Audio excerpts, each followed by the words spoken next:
Football. Coming up next, Tyler and I will have a look at your game highlights from the teams in our area. That and more will be up next in WBKB Sports. Welcome back, and tonight we've got a lot to cover with week 4 of high school football. But first, Tyler has a look at our top play from last week. Tyler, what do you got?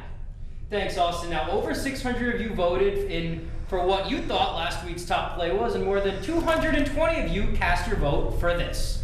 Nick Smith takes the snap himself, and he is going to hurdle one defender and fight his way through traffic. And after all that, he's got a clear path to waltz his way into the end zone for the touchdown. Whittemore Prescott will go on to win this game against Posen 42-32. Well, now that we got our top play covered from last week, let's get to the games from tonight. First, the Alpena Wildcats, they hosted the Cadillac Vikings, and both teams would be missing their starting quarterback, so it would be a big test for both offenses.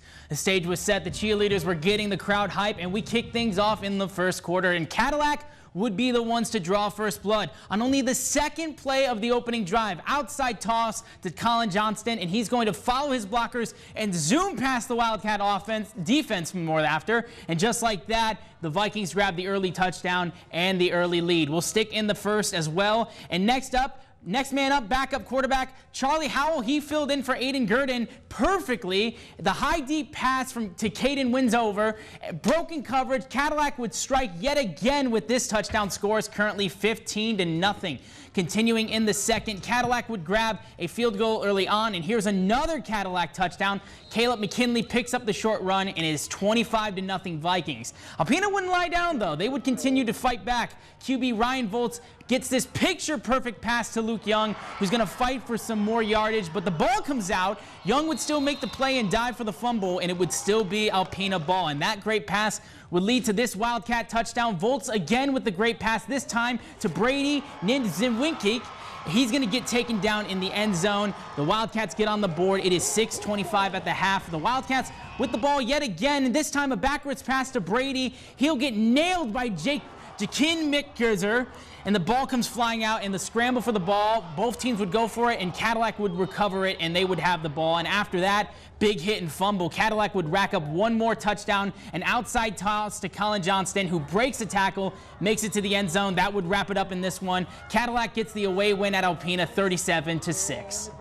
Yeah, and hopefully those Wildcats will get a win soon. Joburg Cardinals in action in Mansalona. They're looking for their first win of the season, and, well, this game was a good one. Picking up in the second half, Johannesburg is playing well. Nate Hummel takes the handoff, breaks a couple tackles for a big gain. He had a great night with nearly 160 yards and 2 touchdowns, but Mansalona has a response, giving the ball to Omar Sy, and he cuts to the outside, and he is gone for the touchdown, putting them up 2 scores. On the following kickoff, check out this play by Logan May. He's taking it all the way down to the 15-yard line, and that's going to set up a Joburg touchdown. But the Ironmen, they had a response. Here's Adam Ackler taking it in for the touchdown for them, and Mansalona wins this one in a shootout, 66-42. A lot of great highlights in that one. We're going to stick real quick with some 8-man football. Here's some other scores around here. We got Oscoda Owls. They were back at home facing off against Frankfurt, and it would be the Panthers who would come out on top tonight. Final score for this one was 22-14 Frankfurt. Well, we're not done quite yet, but I need a breather. How about you, Tyler? Yeah, I can use a quick break too, but when we come back, we will have a look at the Alcona Tigers highlights from tonight after the break. They were taking on Inland Lakes at home. Welcome back into the 5th down. We are starting off our 8-man coverage in Alcona as the Red Hot Tigers are taking on the Bulldogs from Inland Lakes.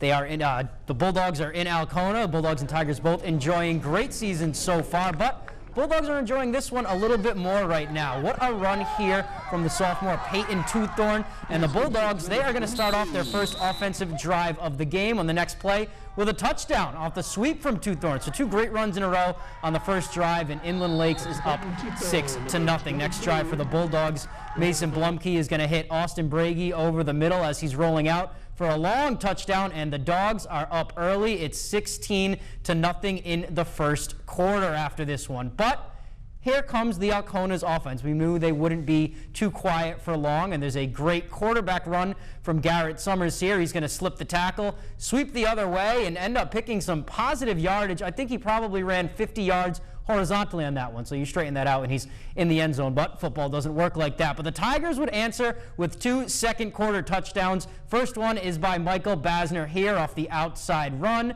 That makes it 16-6 after the missed 2-point conversion, and then Summers on the next Alcona drive would find the freshman William Liebler, and the Tigers are coming back in this one. They won't go down without a fight. We are going to skip all the way to the 4th quarter now. Dogs looking to score again, but what a pick here from the quarterback, Garrett Summers, on defense now. You know, no one knows a quarterback like a quarterback. And then on the very next drive, Summers is going to find Basner for this touchdown over the middle. It's a long touchdown for Basner, his second one of the day, and it becomes just a 4-point game late after the Tigers made the 2-point conversion after this one. So Tigers looking to come back, just about 7 minutes left, but Bulldogs would be too much. Aiden Fenstermaker is going to take this one deep into the red zone. A great run from the freshman there. And then his next run is going to take the Bulldogs into the end zone.